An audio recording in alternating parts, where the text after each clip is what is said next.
kuriosoa iruditzen zait, bai, nik uste justu dela kontrarioa jendek bizitzen duna, egia da hasieran ume eukinunen bai behar izan un tarte luze bat dedikazio guztia odeitxori ematen, noski.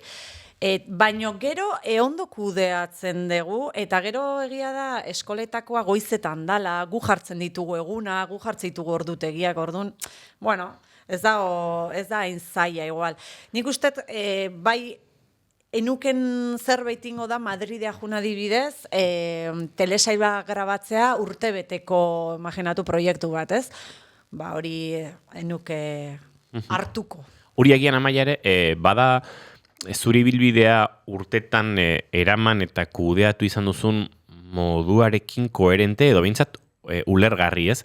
Ez zara kolpetik izar bihurtu, ez zara kolpetik ez dakit nora joan, lan asko egin duzu, lan motela, suepelean joan zara aktore eta aktore lanetatik agertzen direna daska horiek eta lantzen, eta uste dut, akaso horretatik ere baduela, ez? Ba, amatasunean murgildu eta lanak ere loratzen jarraitzea, ez?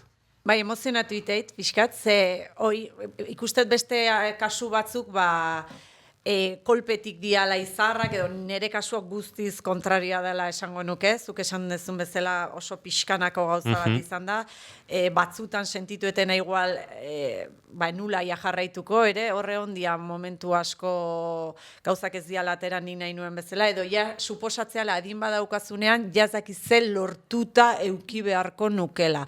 Eta ikusi detenen, dauzkat, 38 urte, eta oraindik ez naiz ezaguna, zer da ezaguna izatea ere, lehen oitzein dugun hau, ez?